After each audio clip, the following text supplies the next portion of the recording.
마반야바람이. 네, 먼저 저를 따라서 하시겠습니다. 내 생명 부처님, 무량공덕 생명, 사성제를 바로 알고 팔종도를 실천하며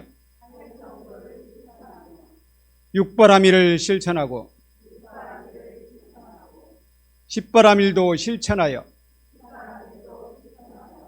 우리도 부처님처럼 보현행원으로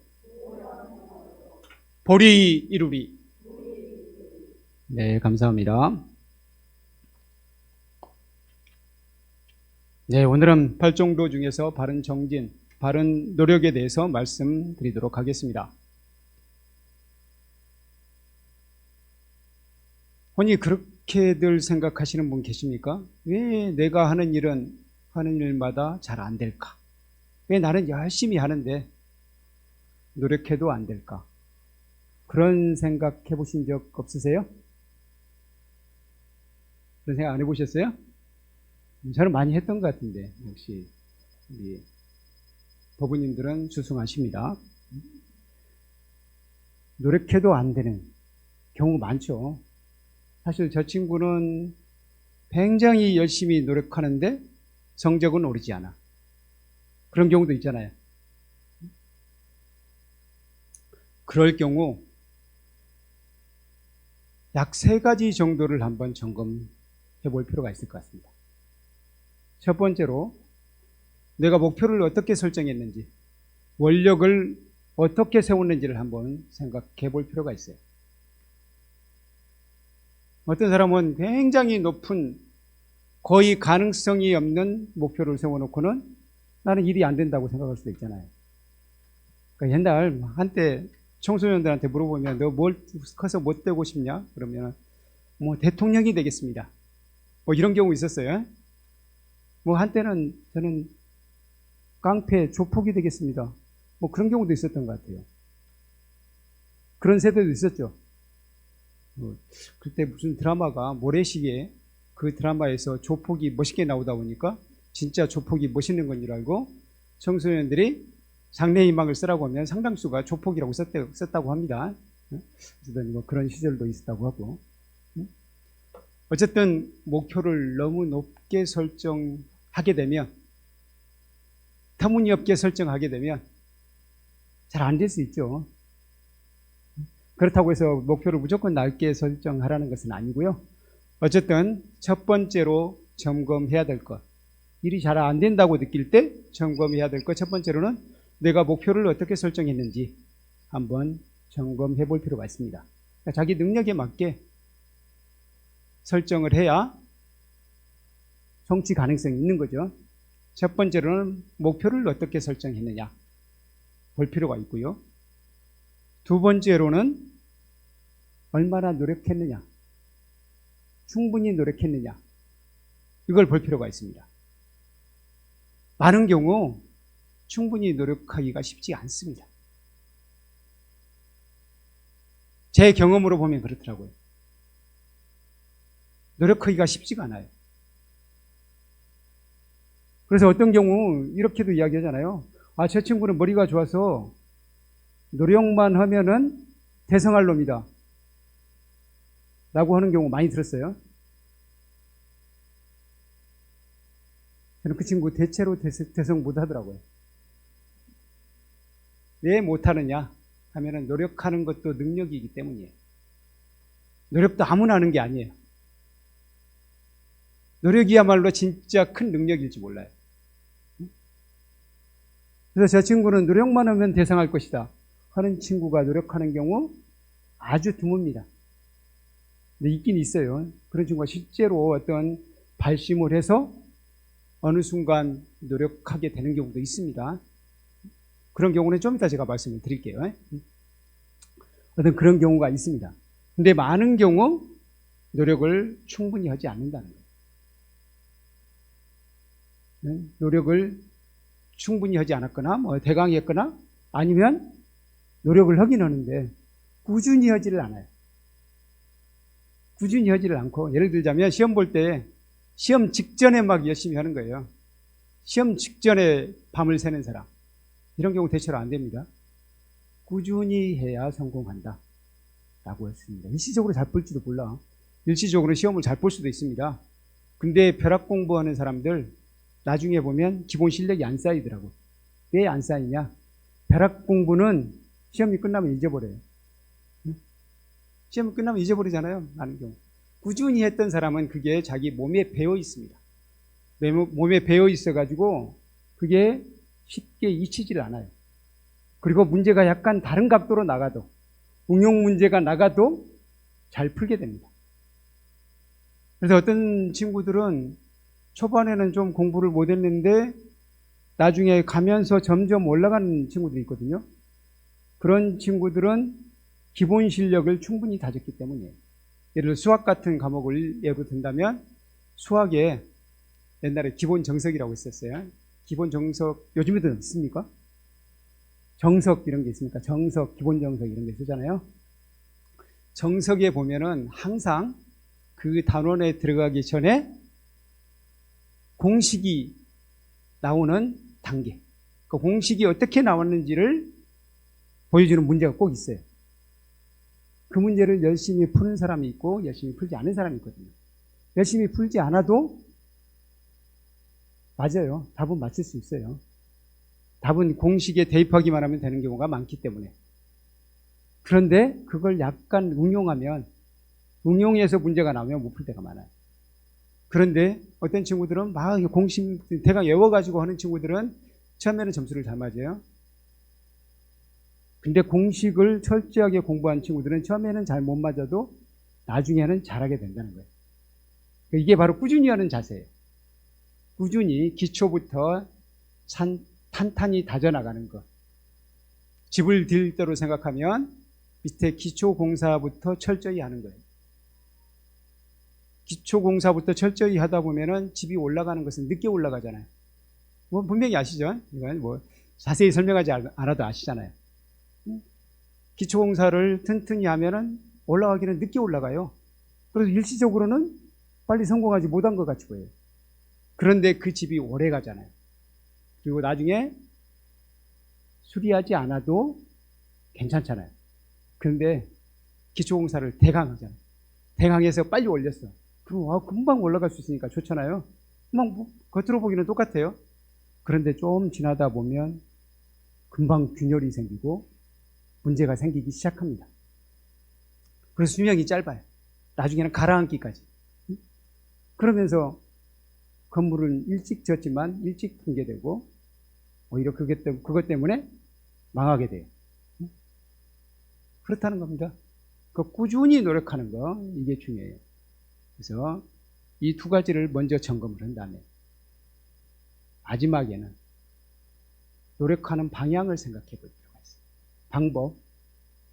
내가 방법이 잘 되었는지, 옳은 방향으로 하고 있는지, 그걸 봐야 돼요. 그런데 어떤 친구들은 막 열심히 공부하는 친구들 중에서 이런 친구들이 있어요. 꼭 국어 시간에 수학을 공부를 해요. 그런 친구들 있죠? 아니, 그래서 굉장히 열심히 공부해요. 밤 늦게까지 공부해. 근데 성적이 안 나오는 친구들 있잖아요. 그건 뭔가 방법이 잘못된 거예요. 방법이 잘못되어서, 방편이 잘못되어서 안 되는 경우가 있습니다. 이 세 가지를 잘 살펴볼 필요가 있습니다. 우리 현실 속에서는 그렇습니다. 그런데 저는 이런 각도에서 노력에 대해서 말씀을 드리고 싶어요. 여기 현실 속에서 노력에 대해서는 저보다도 잘 알아요. 여러분들은 세속에서 어느 정도 성공하신 분들이잖아요. 그래서 세속에서 어떻게 하면 노력해서 성공할 수 있는지 잘 아십니다. 그런데 노력했다고 해서 무조건 행복하라는 법은 없어요. 근데 이 바른 노력, 부처님께서 말씀하신 바른 노력은 그냥 세속에서 성공하라고 하는 게 아니에요. 행복하라고 하는 겁니다. 행복해지기 위해서 노력하라고 했지, 너희들 세속적으로 출세하라고 노력하라고 한 것이 아니에요. 그래서 이런 경우를 한번 보도록 하죠. 그러니까 바른 노력, 아까 원력을 말씀을 드렸는데요. 어떤 방향으로 어떤 원력을 세우고 노력해 나가느냐, 이것이 굉장히 중요합니다. 그러면 먼저 경문을 한번 보도록 할게요.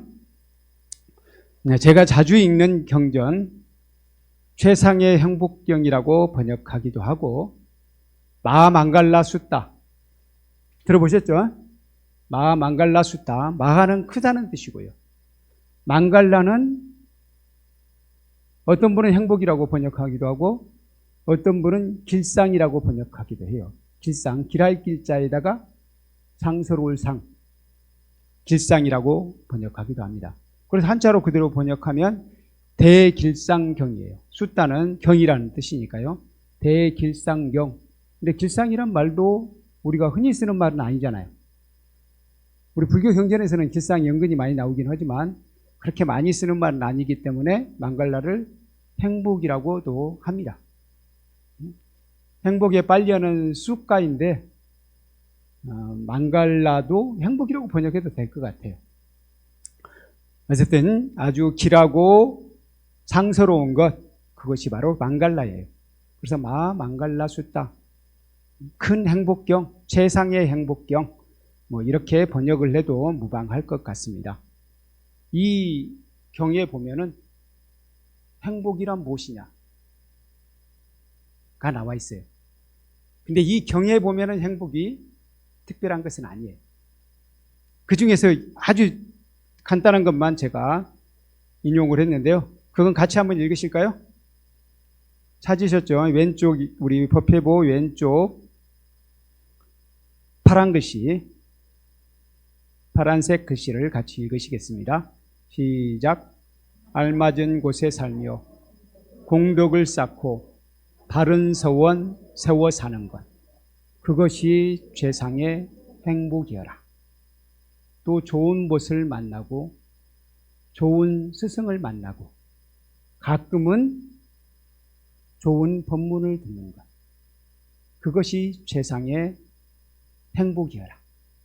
가족들을 잘 부양하며 친구들을, 친척들을 잘 도와주고 남에게 비난받을 행동 안 하는 것, 그것이 최상의 행복이어라.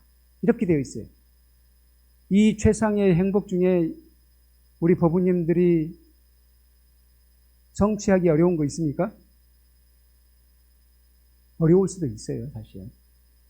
알맞은 곳에 사는 것이 쉽지 않을 수도 있습니다. 어떤 사람에게는. 무슨 뜻인지 아시겠죠?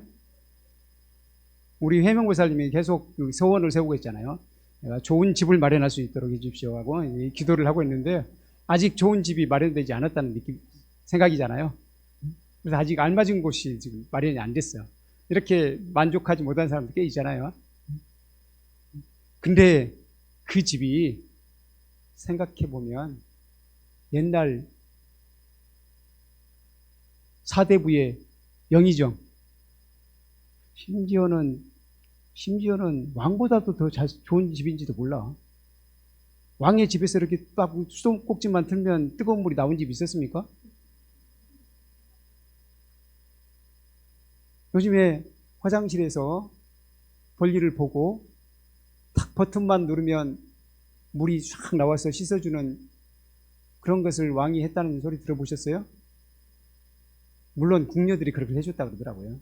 그게 더 좋은 거라고 생각하면 그럴지 모르겠지만 저는 그게 더 별로 좋은 것 같지 않은데요. 어쨌든 우리의 집이 옛날 사람들에 비하면 엄청나게 사치스러운 것이라고 할 수도 있어요. 근데 어쨌든 알맞은 곳에 대부분이 살고 있어요. 아직 이제 그곳을 향해서 나아가시는 분도 계시지만 아직 그게 안 됐다면 그걸 목표로 해서 살 수도 있어요. 알맞은 곳에 사는 것을 내 목표로 삼는다, 이렇게 할 수 있습니다. 어쨌든 이 경에 보면은 최상의 행복의 조건이 그렇게 어렵지 않다는 거예요. 이런 것에 만족하고 궁극적으로는 어떤 목표를 가지고 살 것이냐, 이 경전에 따르면요 이렇게 요약할 수 있어요. 개정해 사막을 열심히 닦는 것. 그것이 바로 세상의 행복으로 가는 길이다. 이렇게 이야기할 수 있습니다. 예를 들어서 뭐 바르게 사는 거, 이게 남에게 비난받을 행동 안 하는 것, 그게 바로 계를 지키는 거잖아요. 그렇죠? 그리고 마음을 고요히 하는 것도 들어있어요. 지혜롭게 사는 것도 들어있어요. 개정의 사막이에요. 이걸 닦으면 우리는 행복해질 수 있다는 거예요. 그러면 원력을 그렇게 세워보자는 거죠. 개정의 사막을 열심히 닦는 것으로 원력을 세워보자. 그리고 개정의 사막을 닦는데 열심히 노력해보자는 거예요. 그렇게 노력했는데도 우리가 행복해지지 않는다. 그렇지는 않을 것 같아요. 개정의 사막을 위해 노력하는 사람은 저는 반드시 행복해진다고. 그리고 노력하는 그 자체로 행복하다고 저는 생각합니다. 여러분, 더 킹이라는 영화 보셨어요? 더 킹. 이 영화의 주인공은 누구냐면 정우성이에요. 정우성이 주인공이라기보다는 조인성이 주인공이라고 해야 되겠다. 조인성이 박태수라는 사람으로 나오고, 그 정우성은 한강식으로 나오는데, 이 박태수는 저쪽 목포 시골, 목포는 시골 깡촌이라고 하기는 그러나? 어쨌든 시골이에요. 시골에서 사는 친구인데, 학교 다닐 때 불량배였어요. 쌈을 잘했어요. 주먹이 엄청 세고, 날세고, 그랬습니다. 그게 아마 자기 아버지 피를 닮은 것 같아요. 아버지가 목포의 건달이었어요. 건달이어가지고 누구를 만나도 꿀리질 않아요. 뭐 공무원을 만나든 누구를 만나든 큰소리 빵빵 치고, 뭐 가게에 가서 물건 빼앗아 오고, 물건 값치르지 않아도 가게 주인이 뭐라고 말을 못하고. 그래서 이 친구가 아버지가 대단히 힘센 사람인 줄 알았어요. 그리고 이제 본인도 이 깡패처럼 사는 거예요. 건달로 사는 거예요.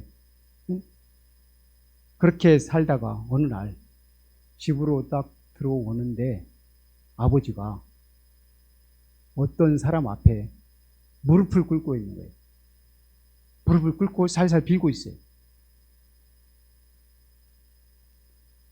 그래서 우리 아버지가 저런 모습을 한 번도 본 적이 없는데 저 사람이 도대체 뭔데 우리 아버지 그렇게 항상 당당하고 좀 싸가지가 없는데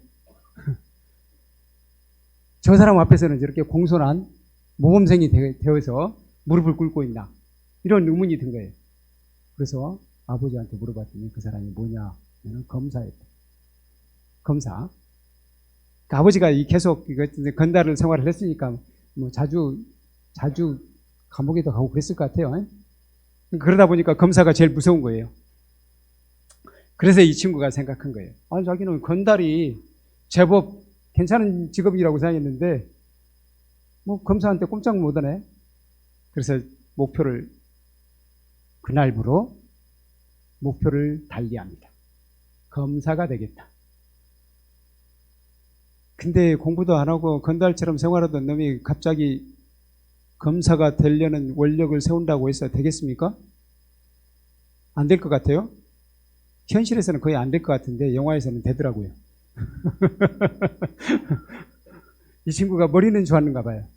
그러니까 아까 그 이야기 했었죠. 이 머리는 좋은데 노력은 안 했던 친구예요. 노력할 필요성을 못 느껴서 안 했던 친구예요. 어쨌든 그날부터 머리를 싸매고 공부하기 시작합니다. 처음에는 쉽지 않았는데, 처음에는 코피 터져가면서 막 어렵게 했는데 점점 발전하기 시작하는 거예요. 그리고는 진짜로 입시 공부부터 했는데 성적이 쑥쑥 올라가지고 서울법대에 들어갔어요.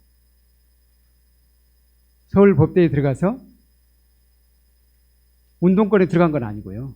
이 친구가 출세할 목적이었으니까 운동권에 들어갈 것 같지는 않잖아요.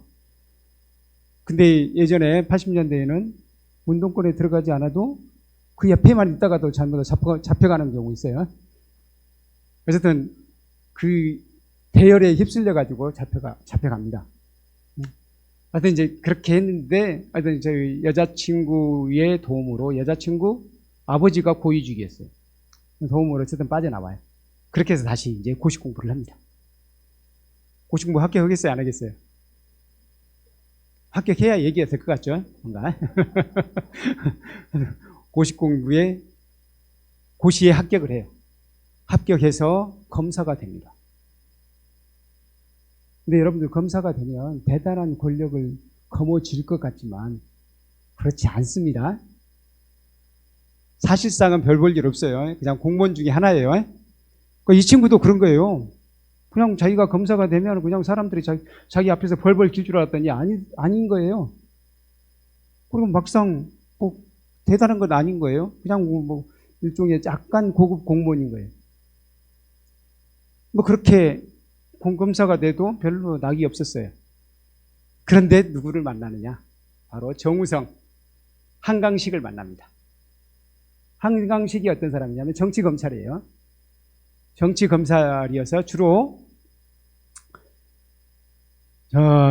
유명 인사들의 비리를 파헤치는 일을 많이 했어요.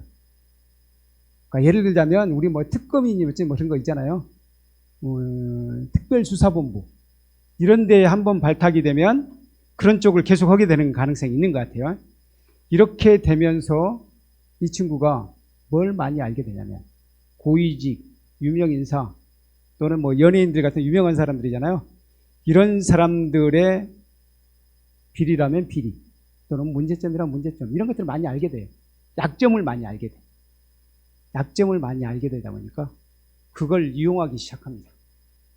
그걸 이용해서 권력을 쌓게 돼요. 그리고 자기만 그렇게 되는 거 아니에요? 그쪽은 언론하고 연결이 돼요. 검사들하고 언론이 연결이 돼서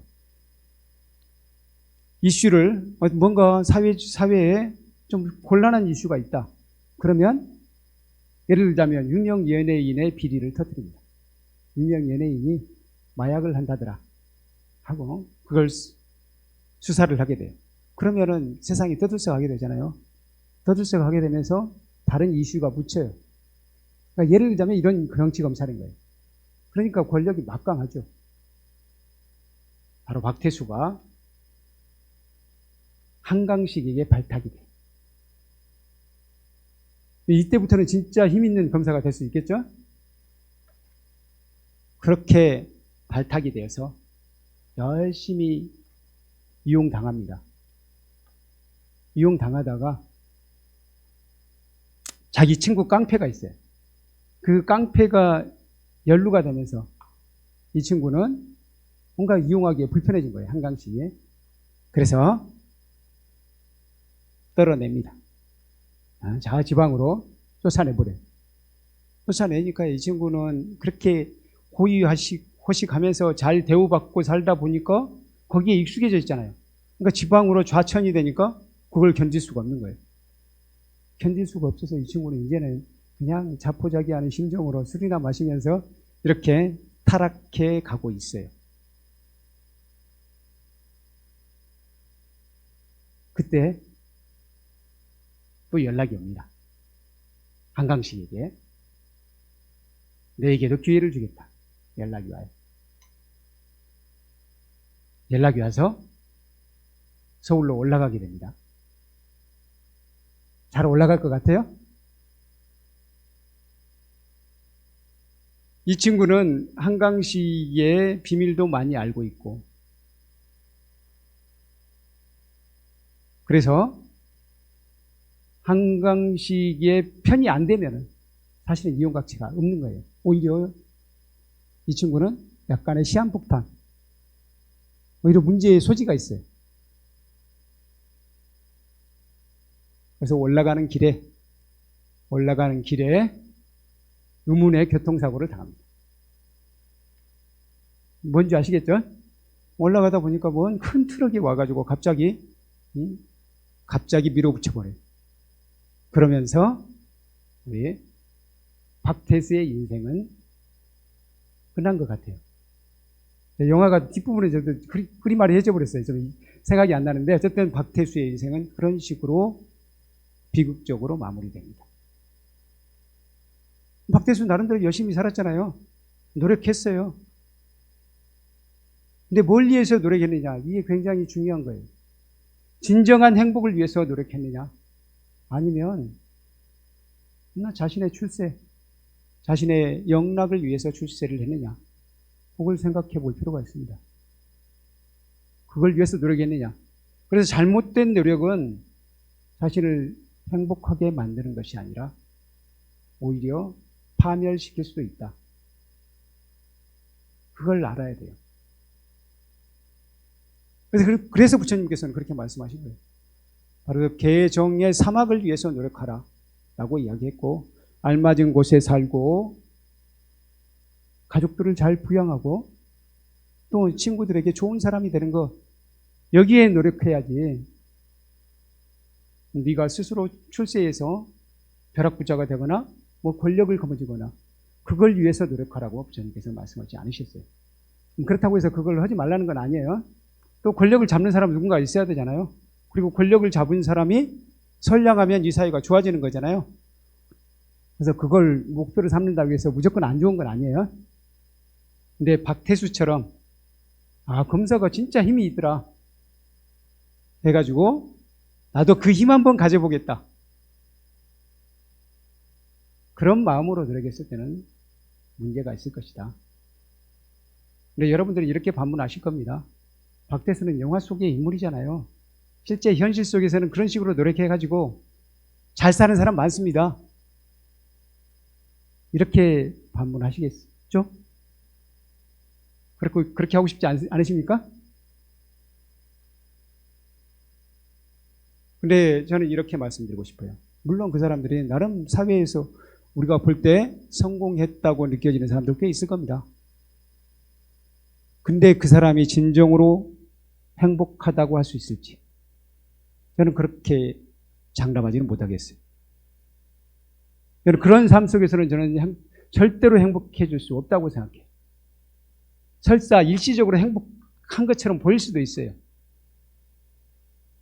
그래서 저는 근본적으로 행복해질 수 없고, 만약 이번 생애가 무난하게 끝날 수도 있어요. 수많은 사람을 죽이고도 이번 생애에 무난하게 끝날 수 있습니다. 저는 다음 생에는 반드시 벌을 받을 것이다. 저는 그렇게 확신합니다. 그런 면에서 부처님께서 말씀하신 그런 방향으로 바른 노력을 하는 것, 이건 대단히 중요하다. 이건 나 자신의 행복, 우리들의 행복, 그리고 나의 다음 생의 행복까지를 그것이 그 노력이 보장해 준다. 이렇게 말씀드릴 수가 있겠습니다.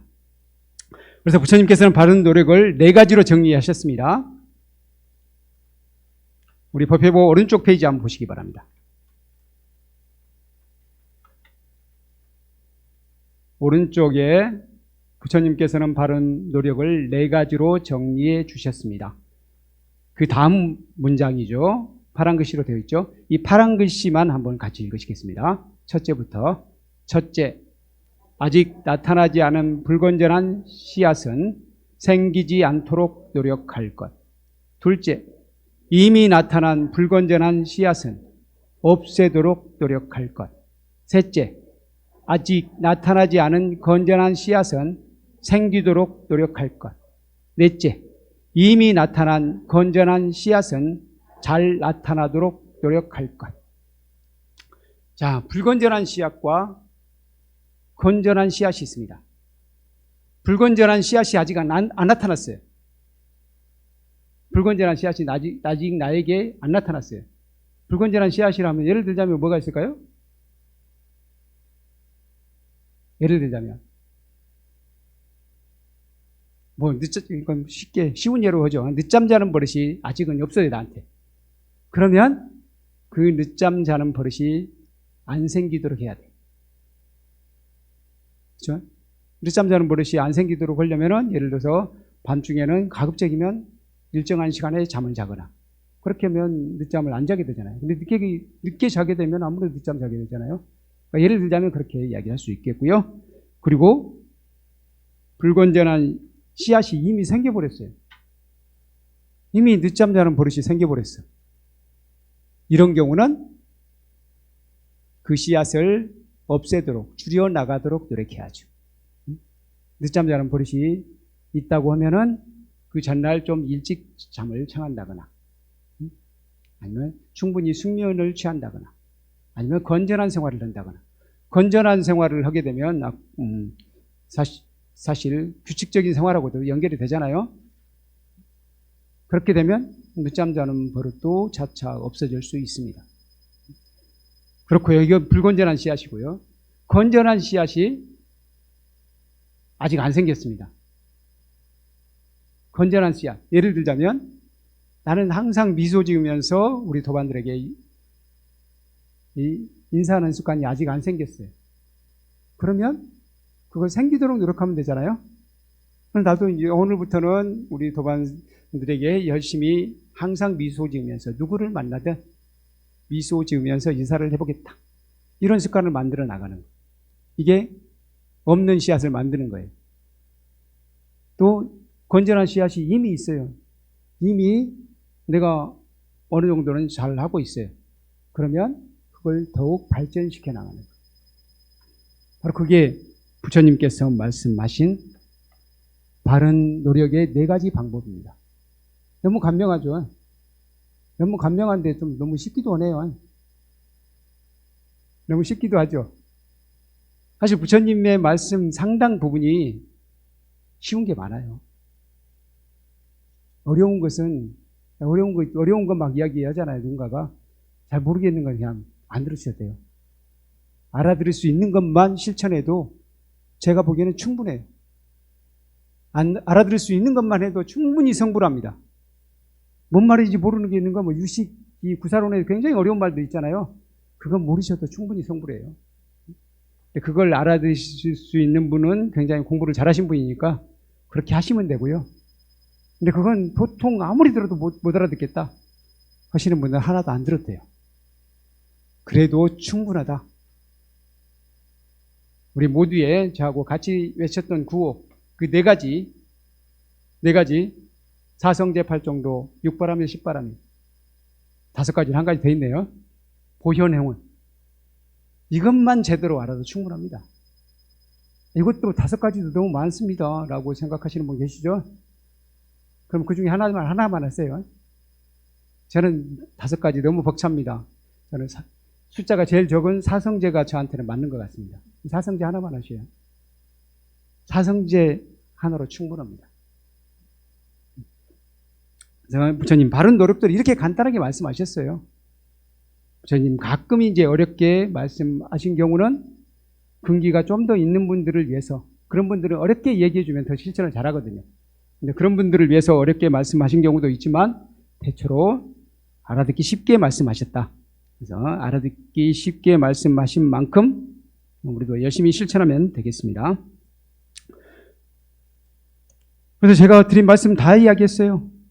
바로 이렇게 살자는 거예요. 이 4가지를 잘 보면은 뭐냐면은 개정의 사막을 열심히 닦자. 개정의 사막을 정진시키는 데 노력하자. 이렇게 요약할 수 있겠습니다. 개는 바른 생활이에요.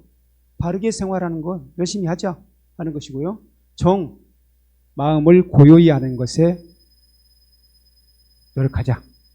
3번째, 지혜롭게 하는데, 나를 지혜롭게 하는데 노력하자. 이 3가지입니다.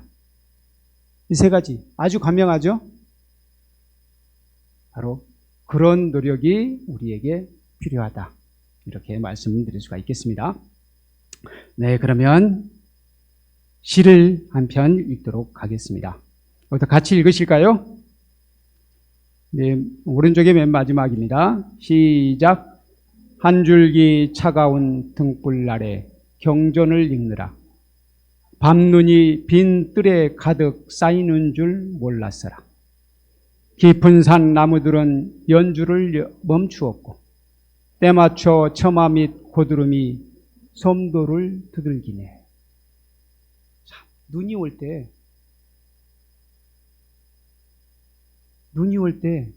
이걸 꿈꿔보는 것 괜찮을 것 같아요. 저는 이 시를 보고 진짜 감동받았습니다. 우리 선사들은 대체로 보면 뭐 한가한 걸 좋아하시거든요. 한가한 것, 여유로운 것, 굉장히 중요해요.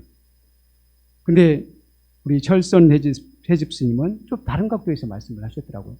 한번 상황을 생각해 보세요. 한 줄기 차가운 등불 아래 경전을 읽습니다. 그러니까 예전에 진짜 우리처럼 환한 불이 아니잖아요. 등불을 켜놓고 거기서 경전을 읽습니다. 경전을 열심히 읽다 보니까 밤 눈이 소리 없이 쌓이는 경우 많잖아요. 밤 눈이 빈 뜰에 가득 쌓이는 줄도 몰랐습니다. 아마도 아침에 일어나서 나가보시고 아셨을 수 있어요. 아니면 밤중에 이렇게 긴 시간 공부하시다 보면 화장실에 한번 갔을 것 같아요. 화장실에 가시면서 봤을 것 같아요. 그 시간은 어떤 시간이었느냐? 깊은 산 나무들은 연주를 멈추었고, 눈이 와서일 수도 있습니다. 근데 밤이 깊으면은 보면은 소리가 안 들릴 때도 있어요. 바람 부는 소리에 나무들이 거의 피리 소리 같은 걸 냅니다. 산중에서 살아보신 분들은 아실 거예요. 피리 소리 같은 소리를 내요. 그래서 연주예요. 근데 그 연주를 멈추었어요. 왜 멈췄겠어요? 흰 눈이 수복수복 내리니까. 흰 눈이 수복수복 내리면 소리가 안 나게 돼 있어요. 그래서 아주 조용합니다. 그러니까 이 해집스님이 아마 그래서 더 집중을 하셨는지 모르겠어요. 어떤 소리도 못 들었냐면은, 듣긴 들었네요. 마지막은 들었네요. 때맞춰 처마 및 고드름이 섬도를 두들기네. 때맞춰 처마 및 고드름이 섬도를 두들기네.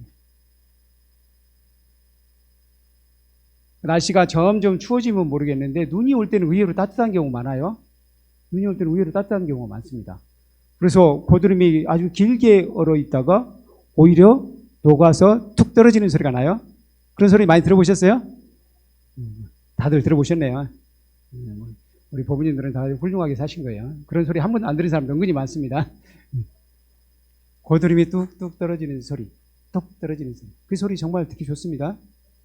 그 소리를 들으면서 경전을 읽는다. 스님이 경전을 읽고 있다. 정말 생각만 해도 아름답지 않습니까? 네, 그렇죠. 바로 그렇게 우리가 노력을 해보자는 거예요. 이런 식으로 마음을 얼마나 고요합니까? 마음을 고요히 하고 경전을 읽고 있습니다. 경전을 읽다 보니까 나무들이 막 피리 소리 같은 거 위 소리가 났었는데 그 소리는 없어졌어요. 그 소리는 없는 대신, 그러니까 그건 일종의 관악기네요. 피리 소리는 관악기네요. 그 소리 대신 타악기가 울렸어요. 바로 고드름이, 처마에서 고드름이 뚝 떨어지면서 내는 소리. 그 소리를 들으면서 경전을 읽는 거, 이거야말로 참 행복 아닙니까? 우리는 이런 식의 노력을 해보자는 거예요. 네. 괜찮으십니까? 네. 그러면 마지막으로 그 위에, 시 바로 위에 제가 간단하게 서원문을 썼어요.